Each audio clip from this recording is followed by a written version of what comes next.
Bismillahirrahmanirrahim. Assalamu alaikum.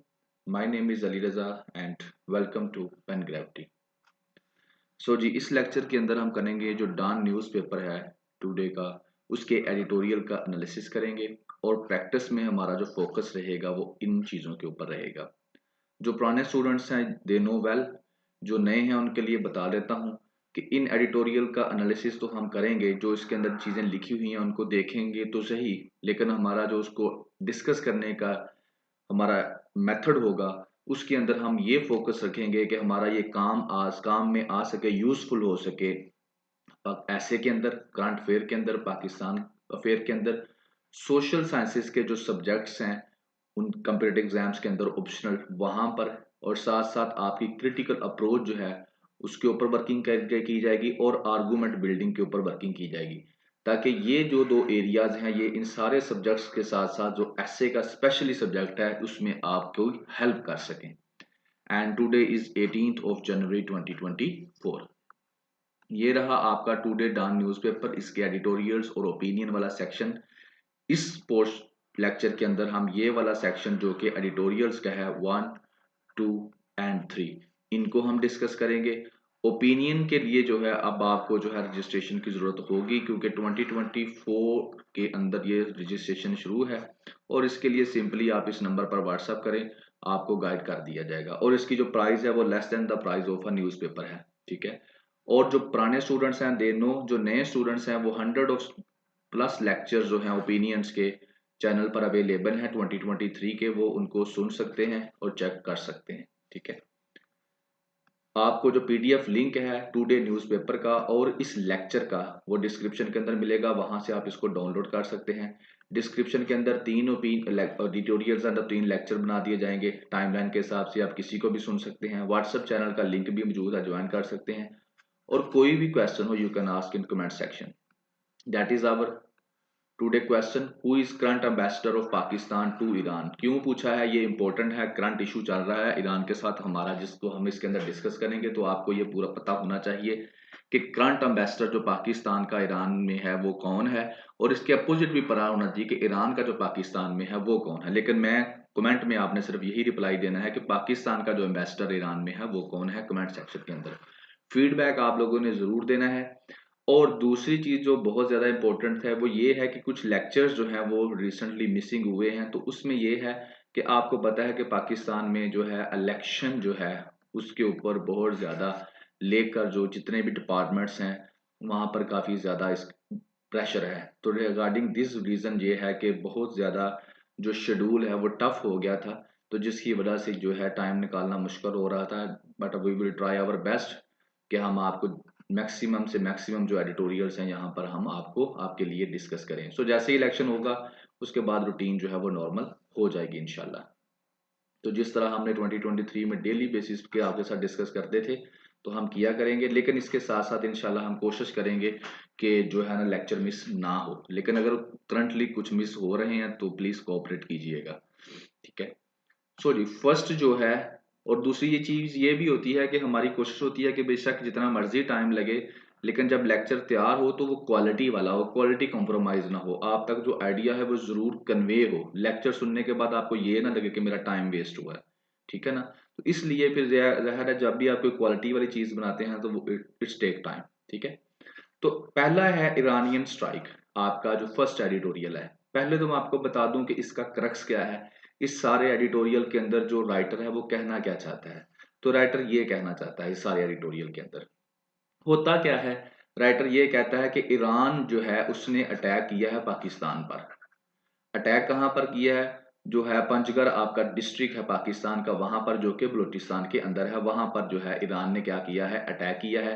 अब ये क्यों अटैक किया है, क्योंकि ईरान ये कहता है कि ये जो टेररिस्ट जो अटैक कर रहे हैं ईरान के अंदर, ये इस एरिया से, जो पाकिस्तान का ये वाला एरिया है, यहाँ से आते हैं और ईरान के ऊपर अटैक करते हैं। और ईरान जो है कई अटैक जो हैं उसमें अपने कई फोर्सेस वाले बंदे जो हैं उनकी जानें खोई हैं।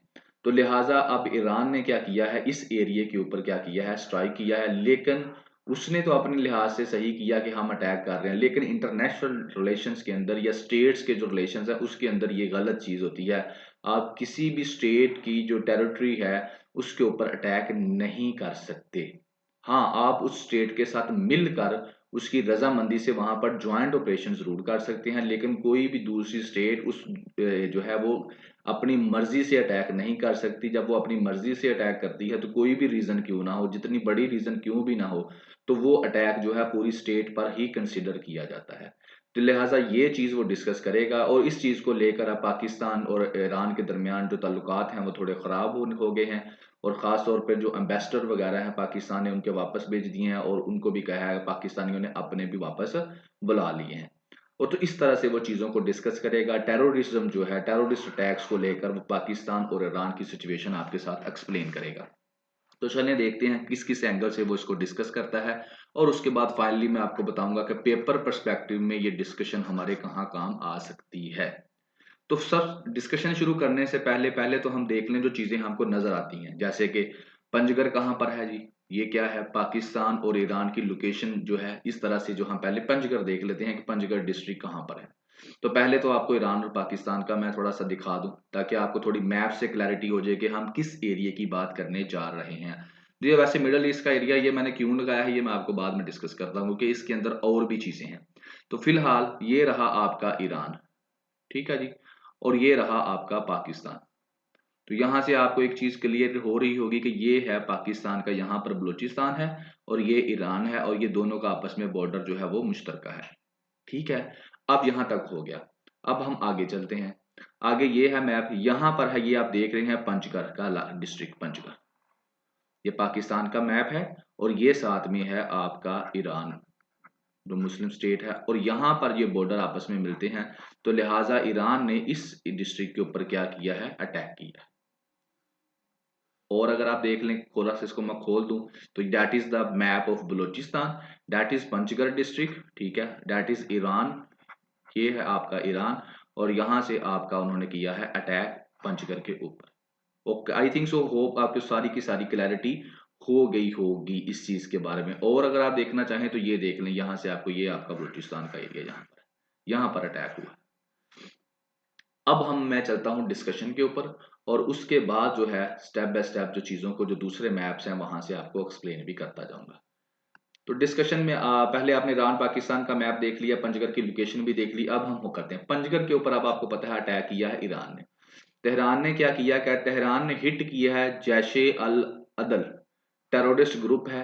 कहता है कि मैंने इसको जो है हिट किया है, ये यहाँ पर पंजगढ़ के एरिया में मौजूद है। और अल्टीमेटली ये जो पंजगढ़ है ये पाकिस्तान की टेरिटरी के अंदर आता है, ठीक है ना। तो ये एक जो है न्यूज है, जो है ये खबर है, जो कि आपने खबरों में ये बात सुनी होगी कि ये सिचुएशन बनी है कि पंजगढ़ जो है एरिया है वहां पर ईरान ने क्या किया है, अटैक किया है, और जैशे अल अदल जो टेररिस्ट ग्रुप वहां पर है उसको उन्होंने क्या किया है, डिसमेंटल करने की कोशिश की है, या उसके ऊपर किया है। इसके साथ साथ वो ये कहता है कि ईरान ने सिर्फ पाकिस्तान के ऊपर अटैक नहीं किया, बल्कि ईरान साहब ने स्ट्राइक किया है इनसाइड इराक और सीरिया, इन दो मुल्कों के ऊपर भी इसने अटैक किया है। और कहा गया है कि वहां पर स्पाई हेडक्वार्टर्स हैं, यानी कि जासूसी करने वाले जो हैं उनके हेडक्वार्टर हैं, और साथ साथ बेसिस हैं, टेररिस्ट बेसिस हैं वहां पर। कहां पर, इराक में और सीरिया में। तो वहां पर भी ईरान ने क्या किया है, एक दिन पहले अटैक किया है। तो ये आप मैप दोबारा से देख लें जी, ये आपका ईरान है, इसने यहाँ एक तो अटैक किया पाकिस्तान पर, इसके साथ साथ इसने अटैक किया इराक पर, और साथ साथ इसने अटैक कहां पर किया जी, सीरिया पर। इन तीनों के अंदर ये क्या इसने किया है, अटैक किया है। इनसाइड के टेररिस्ट ग्रुप्स जो हैं उनके ऊपर मैं अटैक कर रहा हूं, उनको मैं क्या कर रहा हूं, हिट कर रहा हूं। ये इसका व्यू है ईरान का। अब आगे चलते हैं। अब इस रिस्पॉन्स में ईरान ने, सीरिया की बात नहीं की जा रही, पाकिस्तान ने इस रिस्पॉन्स में क्या किया। तो पाकिस्तान ने क्या किया, जो आपका बड़ा एम्बेसडर है ना तेहरान में, उसको क्या किया है, बुला लिया है, और सारे जो हाई लेवल बाईलेटरल विजिट थे जो दोनों के दरमियान, बाईलेटरल होता है दो के दरमियान, बाई का मतलब होता है दो, लेटरल दोनों के दरमियान जो मुख्तलिफ किस्म के विजिट थे या मीटिंग्स थी, उनको क्या कर दिया, सस्पेंड कर दिया वक्ती तौर पर पाकिस्तान ने। और साथ साथ जो ईरान का जो है यहाँ पर पाकिस्तान के अंदर एम्बेसडर है जो इन्वॉय है, उसको भी कहा है कि जो कि अपने ही मुल्क में है, ईरान में ही है फिलहाल, कि उसको भी कहा है कि वो इस्लामाबाद ना आए, यानी कि पाकिस्तान ने तेहरान से अपना एम्बेसडर बुला लिया है और तेहरान का जो एम्बेसडर है उसको कहा है कि वो पाकिस्तान ना आए। ये पाकिस्तान ने अभी रिस्पॉन्स इसके ऊपर हल्का सा दिया है। अब बात आ जाती है कि ये आखिर में ये ईरान ने जो है अटैक किया है, तो ये क्यों किया है, उसकी हिस्ट्री क्या है। तो उसकी हिस्ट्री ये है कि कई सेवरल जो है टेररिस्ट अटैक्स जो हैं पिछले साल जो हैं हुए हैं ईरान के अंदर, और जिनमें से जो एक मेजर था जो कि दिसंबर 2023 के अंदर हुआ है, जिसके अंदर 11 ईरानियन लॉ इन्फोर्सर जो हैं जो जिनकी डेथ हो गई थी। और ईरान ने ये क्लेम किया था कि ये जो टेररिस्ट हैं ये पाकिस्तान वाली साइड से ईरान में इंटर हुए हैं। एक साइड तो ये होगी जो ईरान का व्यू है, दूसरी तरफ है पाकिस्तान का व्यू। पाकिस्तान ये कहता है कि पाकिस्तान के अंदर भी जैसे कि 2 अटैक हुए हैं पिछले साल, तो वो जो अटैक हुए हैं वो कहां से ओरिजिनेट किए, कि कहां से शुरू हुए, ईरान के अंदर, जिसके अंदर पाकिस्तान के कई जो फौजी शहीद हो गए। ठीक हो गया जी। तो यहां पर ये रिस्पॉन्स समझ आ रहा है कि टेररिस्ट जो हैं वो क्या कर रहे हैं, वो इधर ईरान से जो है वो अटैक, यानी कि ये एरिया ऐसा है कि यहाँ से वो अटैक करते हैं पाकिस्तान वालों के ऊपर, और यहाँ जो पाकिस्तान वाली साइड है यहाँ से वो अटैक करते हैं कहाँ पर, ईरान वालों के ऊपर। तो लिहाजा दोनों तरफ जो है अटैक्स हो रहे हैं, लेकिन इन होना ये चाहिए था कि दोनों मिलकर काम करते, लेकिन ईरान ने अकेले ही क्या कर दिया, रिस्पॉन्स दे दिया। तो कहता है जो ईरान, तेहरान जो कैपिटल है ईरान का, इसका जो रिस्पॉन्स है ना यूनिलेटरल, यहाँ पर मैंने वर्ड ऊपर यूज किया था बाईलेटरल, तो यूनिलेटरल जो इसका डिसीजन है ना कि अकेले ही इसने जो पाकिस्तान के ऊपर अटैक कर दिया है, टेररिस्ट का कहा है कि मैं टेररिस्ट को हिट करने जा रहा हूं, तो ये बिल्कुल गलत है। इसको ये चाहिए था, हमें ये चाहिए कि हम इशू को क्या करते, एक मेच्योर फैशन के अंदर इसको डील करते, और मिलकर हम लोग क्या करते, दोनों कंट्रीज जो है वो ये काम करते। तो बहरहाल जो होना था वो हो गया। अब आगे क्या है, अब आगे है आपके पास चाइना की ऑप्शन। चाइना जो है दोनों मुल्कों का एक अच्छा दोस्त है, तो वो अपने गुड ऑफिस को इस्तेमाल कर सकता है इस मैटर को हल करने में। ये है चाइना का यहाँ पर रोल, जिस तरह उसने सऊदी अरेबिया और ईरान की सुलह करवाई पिछले साल, और जो यमन की वार थी उसको बंद करवाया, तो यहाँ पर भी वो कहता है कि क्योंकि चाइना, ईरान और पाकिस्तान दोनों का के साथ उसके एक अच्छे ताल्लुकात हैं, सो चाइना जो है वो क्या कर सकता है, इस मामले को हेल्प आउट कर सकता है, ये जो मिसअंडरस्टैंडिंग डेवलप हुई है इसको रिजोल्व कर सकता है, और पाकिस्तान और ईरान के दरमियान जो ताल्लुकात हैं उनको बेहतर बना सकता है। तो ये अब अभी जो है करंटली यहाँ तक आगे, यहाँ तक ऑप्शन है जो, यानी कि चल रहा है स्टेटस। इसके साथ साथ वो कहता है कि कई फॉरेन एक्टर्स जो हैं वो बड़े खुश हैं कि पाकिस्तान और ईरान के जो ताल्लुकात हैं वो परमानेंटली टूट जाएं, खराब हो जाएं।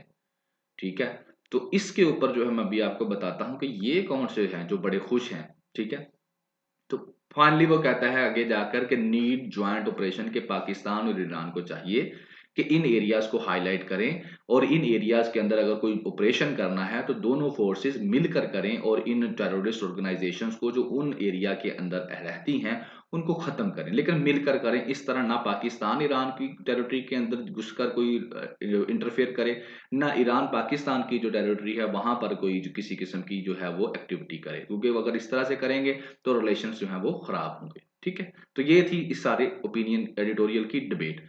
अब आ जाते हैं कि वेरियस फॉरेन एक्टर्स हैप्पी, ये कौन है जी जो इस मामले में बड़े खुश होंगे जब पाकिस्तान और ईरान के ताल्लुकात खराब होंगे। तो अब नहीं, अब आपने जरा इसको गौर से समझना है, ये थोड़ा सा एक्स्ट्रा है, लेकिन इस जाहिर उसने वर्डिंग यूज की तो मैंने कहा आपको इसके पीछे क्या है वो भी एक्सप्लेन कर दूं। अब ये जो वेरियस एक्टर्स खुश हैं ना कि जिससे ईरान और पाकिस्तान की लड़ाई हो रही है, ताल्लुकात खराब हो रही हैं, तो ये है वर्ल्ड मैप। यहाँ पर आपको मैं दिखा दूं, ये है इंडिया, ये है पाकिस्तान, ये है अफगानिस्तान, और ये है ईरान। ठीक हो गया, ये आपका मिडल ईस्ट का एरिया है, और ये है आपके सेंट्रल एशिया। ये वाला एरिया इसको हम कहते हैं सेंट्रल एशिया का एरिया। ठीक हो गया जी यहां तक। अब देखें जी, अब हो क्या रहा है, ये जो इंडिया है ना इस इन एक्टर्स के अंदर ये सबसे ज्यादा खुश है। ईरान और पाकिस्तान के साथ अगर ताल्लुकात खराब होते हैं तो इंडिया सबसे ज्यादा इन फॉरेन एक्टर्स में खुश है, क्योंकि ये चाइना है, चाइना तो इनकी सुलह करवाएगा ही करवाएगा। लेकिन ये इंडिया जो है ये बड़ा खुश है, तो मतलब क्या हुआ, इंडिया खुश है तो यूएसए भी खुश है, इसराइल भी खुश है यहाँ पर। ठीक है ना, तो ये क्या है, ये खुश है क्योंकि इनकी लॉबी है ना इन सब की, ईरान, यूएसए की, इंडिया की, इसराइल की, इंडिया की, इनकी लॉबी है, तो ये हैप्पी हैं। दूसरी तरफ से ये इनके साथ मिलता है जो ऑस्ट्रेलिया भी मिलता है, और जापान एक सैटेलाइट स्टेट है वो तो अल्टीमेटली यूएसए के साथ ही। तो अब आपने इस चीज को जरा गौर से देखना है कि ये कैसे हैप्पी हैं। तो ये हैप्पीनेस समझने के लिए आपको थोड़ा सा जो है ना एक एक जो है ना एक डेवलपमेंट समझनी पड़ेगी जो कि प्रीवियस ईयर्स के अंदर हुई है। अब वो डेवलपमेंट मैं आपको यहां से समझाता हूँ। देखिए ये है चाबार पोर्ट जो कि ईरान की है, ठीक है। ये क्या है, ये है चाबार पोर्ट जो कि ईरान की पोर्ट है और यहां पर इन्वेस्टमेंट की है इंडिया ने।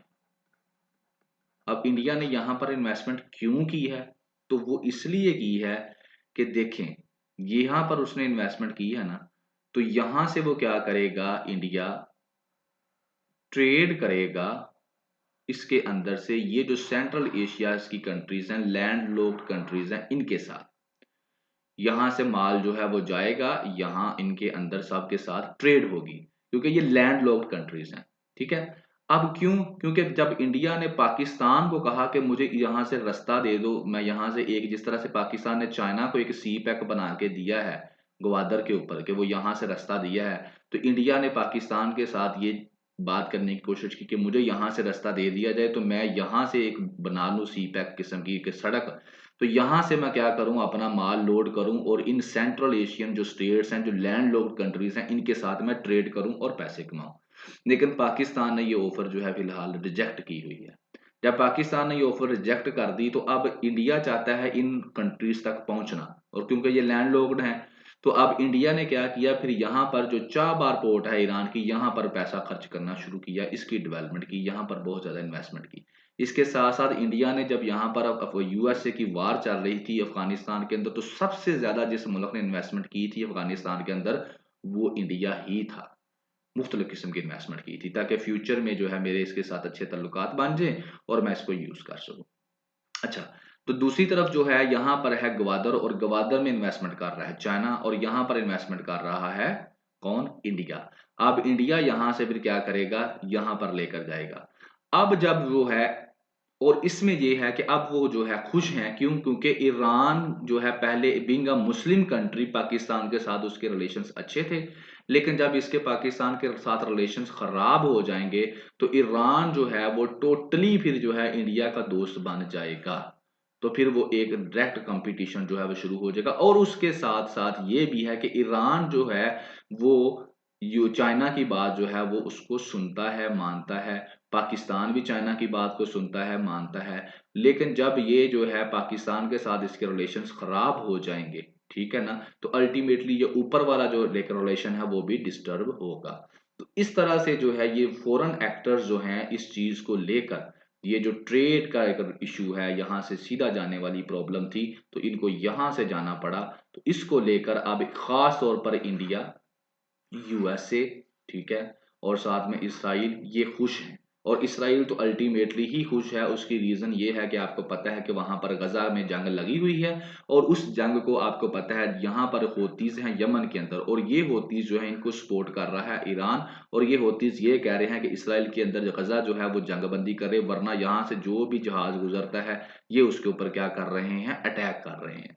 और इसके अंदर आप कह सकते हैं कि जब ईरान इसराइल जो है ईरान की जो है पाकिस्तान के साथ जो है खिलबिली शुरू हो जाएगी, तो अल्टीमेटली कोई भी कंट्री जो है, जिस तरह वर्ल्ड वार टू के अंदर भी हमने देखा, आप जो है क्या कर सकते हैं, जब ज्यादा फ्रंट से लड़ाई लड़ते हैं तो आपके फिर हारने के चांसेस बढ़ जाते हैं। तो ये क्या है, पहले भी हमने डिस्कस किया हुआ है कि इसराइल जो है मुख्तलिफ कंट्रीज के अंदर टेररिस्ट एक्टिविटीज कर रहा है, ताकि जो है वो जो मुल्क है उनकी दुनिया की जो इंटेंशंस हैं, दुनिया की जो नजरें गजा के ऊपर जुड़ी पड़ी हैं, वो वहां से बिखर जाएं। तो देखे ना, अब ईरान और पाकिस्तान की अगर लड़ाई हो जाती है तो हमें तो अपनी बढ़ जाएगी और दुनिया की नजरें भी इस तरफ आ जाएंगी। तो जस्ट लाइक दिस, ये पूरी की पूरी वर्ल्ड जो है ये इंटरकनेक्टेड है।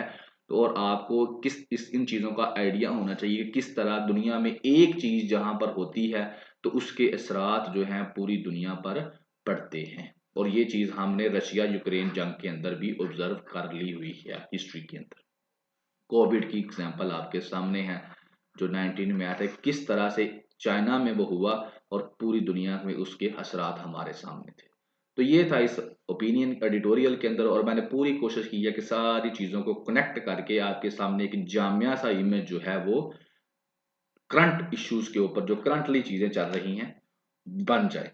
तो बेसिकली पेपर पर्सपेक्टिव में जो है टेररिज्म आपका मेन रहेगा, ठीक है। और इस टेररिज्म के अब जो है ईरान और पाकिस्तान के साथ जो तल्लुकात जो हैं वो भी आपके सामने आ गए हैं, ठीक है। और साथ में जो फॉरेन एक्टर्स का रवैया है टेररिज्म को लेकर, और हो सकता है इसको इसराइल ही प्रमोट कर रहा हो, क्योंकि इसराइल चाह रहा है कि दुनिया के जो दूसरे एरियाज हैं वहां पर कुछ ऐसी एक्टिविटीज की जाएं ताकि जो दुनिया की नजरें हैं वो उधर को शिफ्ट हो जाएं। तो इस सिचुएशन के अंदर हमने कुछ दिन पहले भी डिस्कस किया था कि जो खास तौर पर मुस्लिम कंट्रीज हैं जो उनको क्या है एक्टिव रहना पड़ेगा, स्पेशल नजर रखनी पड़ेगी, कोई भी डिसीजन लेने से पहले 100 दफा सोचना पड़ेगा। लेकिन ईरान ने इसके समझदार होने के बावजूद भी जो है एक अच्छा स्टेप नहीं लिया, मैं तो ये कहूंगा। ठीक हो गया जी, आगे चलते हैं जी। आगे कीपिंग फोकस, आपका दूसरा एडिटोरियल। कीपिंग फोकस के अंदर कहता क्या है, तो इसका जो क्रक्स है वो जनाब अली ये है। क्रक्स में वो ये कहता है कि जनाब इलेक्शन जो है पाकिस्तान में होने वाले हैं, लेकिन साथ ही टेररिज्म की वेव और सिक्योरिटी का बड़ा मसला है पाकिस्तान में चल रहा है। और हमें इस सिचुएशन में क्या है, सेफ्टी ऑफ कैंडिडेट्स जो इलेक्शंस में खड़े होने जा रहे हैं उनकी सेफ्टी भी करनी पड़ेगी, और जो अल्टीमेटली जो इलेक्शन वाले दिन आएंगे वोट डालने उनकी सेफ्टी का भी आपको जो है क्या करना पड़ेगा, ख्याल रखना पड़ेगा। और दूसरी तरफ कहता है कि इस टेररिज्म की वेव को लेकर ये कहा जा रहा है कि पोस्टपोन कर दिया जाए इलेक्शन।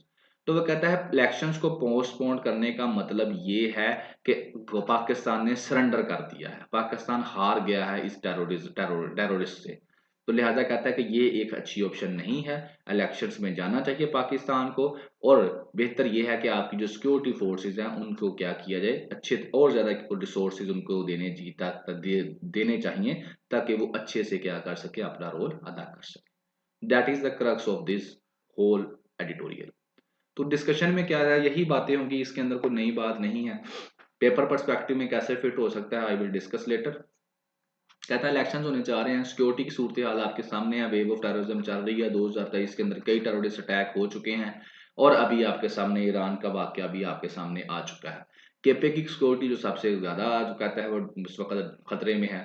और इस सूरत हाल को लेकर जो ये कहा जा रहा है कि इलेक्शंस को पोस्टपोन कर दिया जाए, ये बिल्कुल ही गलत सूरत हाल है, ऐसा नहीं होना चाहिए। और अगर इलेक्शंस को आप लोग करते हैं तो पोस्टपोन, तो it is just like a surrender, तो responsible decision by a self respecting state. तो ये क्या है, कोई रिस्पॉन्सिबल डिसीजन नहीं होगा अगर हम जो है इसको सरेंडर करते हैं। ठीक हो गया जी। अब पाकिस्तान की जो एनिमीज हैं वो तो चाहती हैं कि पाकिस्तान के अंदर पॉलिटिकल स्टेबिलिटी रहे, और पाकिस्तान की एनिमीज कौन है, यू नो बेटर नो, हमने पिछले एडिटोरियल के अंदर भी देख लिया है कि जो भी आपकी एनिमीज हैं। फिर वो आगे एग्जांपल देता है 2008 के जो इलेक्शंस हैं, तब जो थी सिक्योरिटी की सूरत हाल इससे भी ज्यादा खराब थी, और इसके बाद 2013 और 2018 के इलेक्शन में जो कंडीशन है वो कुछ बेहतर हो जाती है। तो लिहाजा वो कहता है कि लिहाजा सिक्योरिटी को लेकर आपको इलेक्शंस को पोस्टपोन नहीं करना चाहिए, बल्कि करना क्या चाहिए कि आपकी जो फ्रंट लाइन सिक्योरिटी फोर्सेज हैं उनको एक्स्ट्रा विजिलेंट रहने की जरूरत है, और उनको मोर प्रोएक्टिव, प्रो का मतलब होता है पहले से, ठीक है ना। तो प्रोएक्टिव उनको रहना पड़ेगा, किससे वो आइडेंटिफाई करें और न्यूट्रलाइज करें थ्रेट्स को, कोई भी थ्रेट जो उनको महसूस होता है उसको आइडेंटिफाई करें और उसको न्यूट्रलाइज करें। तो ये इसके अंदर वो डिस्कस करता है बेसिकली कि इलेक्शंस को सिक्योरिटी को लेकर पोस्टपोन नहीं करना चाहिए। अगर आप पोस्टपोन करते हैं तो इसका मतलब ये है कि आपने सरेंडर कर दी है। पेपर की डिमेंशन के अंदर अगर इसको मैं डिस्कस करूं तो इसमें सिंपल सी बात है, जो आपका मेन टॉपिक है वो है डेमोक्रेसी, और डेमोक्रेसी आपकी स्टैंड करती है इलेक्शंस के ऊपर। और इलेक्शंस जो हैं वो कहाँ स्टैंड करते हैं कि आपके मुल्क में जो है वो सिक्योरिटी होनी चाहिए, और सिक्योरिटी, टेररिज्म नहीं होगा तो सिक्योरिटी होगी, ठीक है। और दूसरी ऑप्शन ये है कि आप इसको पोस्टपोन कर दें, जो कि बिल्कुल गलत ऑप्शन है। उसकी रीजन ये है कि दुनिया के अंदर कई मुल्क ऐसे ऐसे हैं जिन्होंने मुख्तलिफ एग्जाम्पल सेट की हैं, जिन्होंने वार्स के अंदर, जिन्होंने कॉन्फ्लिक्ट्स के अंदर, जिन्होंने मुख्तलिफ किस्म की जो ये अर्थक्विक्स वगैरह आते हैं इस तरह के सूरत हाल के अंदर भी इलेक्शंस पोस्टपोन नहीं किए। And one example is Türkiye. ये मैंने सेपरेट ओपिनियन के अंदर डिस्कस नहीं किया एडिटोरियल के अंदर, सेपरेटली आपको बता रहा हूँ कि तुर्किया के अंदर आपको पता है रजब तैयब एर्दोगान जो है इस वक्त प्रेसिडेंट हैं तुर्की के। तो उनके जब अभी रिसेंटली जो अर्थक्वेक वहां पर आया तो कई बुरे हाल हो गए थे, और कईयों ने कहा कि इलेक्शंस को पोस्टपोन कर दिया जाए, मगर उन्होंने इलेक्शंस पोस्टपोन नहीं किए और इलेक्शंस को टाइमली उन्होंने कंडक्ट करवाया। तो जस्ट लाइक दिस इलेक्शन जो है इसको कोई भी सूरत हाल हो पोस्टपोन नहीं होना चाहिए, because it is very very much important for a democratic state, और Pakistan is a democratic state. ठीक हो गया जी। तो ये रहा आपका जो है इसका paper perspective. Party symbol concern, party symbol concern के अंदर वो कहना क्या चाहता है, अगर इसको मैं कहूं कि सारी डिस्कशन को, इसको क्या कहते हैं, क्रक्स आपको दिखाना चाहूं, तो ये है जी क्रक्स। ये जो आज की पिक्चर है ये समझ लें इसी आपके ओपिनियन का क्रक्स है। गोफर पीटीआई की बात कर रहा है, ये इलेक्शंस जा रहे हैं जी, इलेक्शंस की तरफ जा रही है पीटीआई, पाकिस्तान तहरीके इंसाफ। गोफर जो है आपको पता है न्यू चेयरमैन उनको बनाया गया था, जो है एक्टिंग चेयरमैन बनाया गया था। अब ये इन्होंने देखा ये इतनी बड़ी जो है रेडी है और इसके ऊपर मुख्तलिफ किस्म की चीजें पड़ी हुई हैं। अब ये सारी की सारी जो चीजें आपको एरोप्लेन और ये जूते और ये सब कुछ नजर आ रहा है, दे आर सिंबल्स। सिंबल्स किसके हैं, जो पीटीआई के लिए खड़े होने जा रहे हैं बंदे, इंडिपेंडेंट कैंडिडेट्स।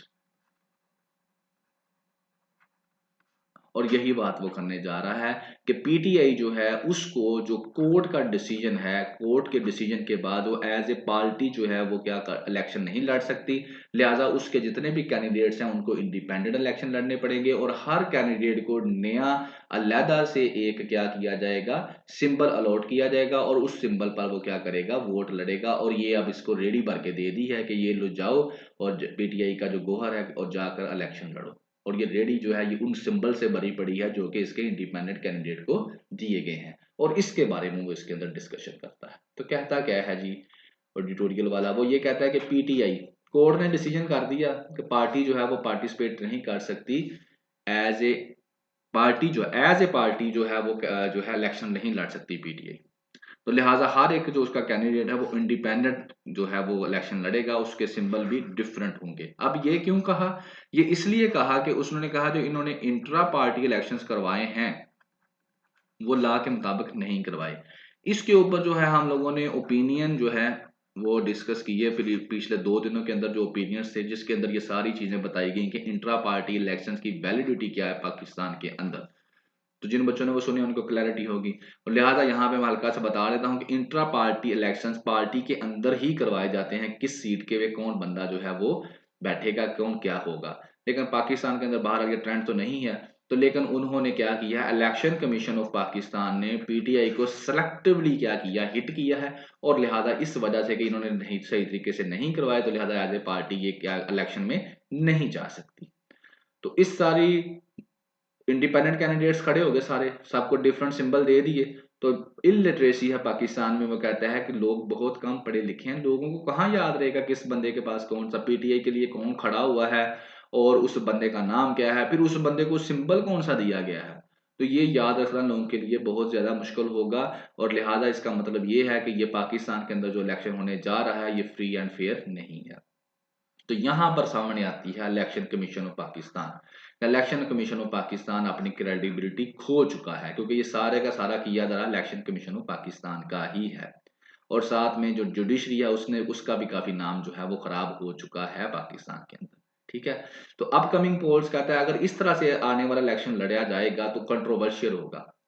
और पीपल लोग तो पहले ही कहते हैं कि इलेक्शन कमीशन ऑफ पाकिस्तान के ऊपर इल्जाम लगा रहे हैं कि ये क्या कर रहा है, क्लियर द फील्ड कर रहा है पाकिस्तान मुस्लिम लीग नवाज के लिए पंजाब के अंदर, ताकि 8 फरवरी के बाद जो है वो पंजाब को संभाल लें।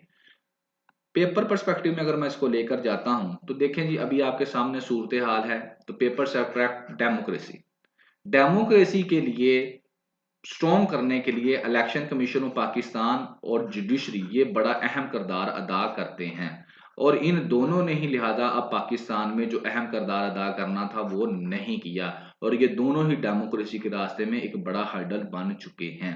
इलेक्शन कमीशन ऑफ पाकिस्तान ने सिंबल वाला रोड़ा डालकर पीटीआई का क्रैकडाउन किया इंट्रा पार्टी इलेक्शन की वजह से।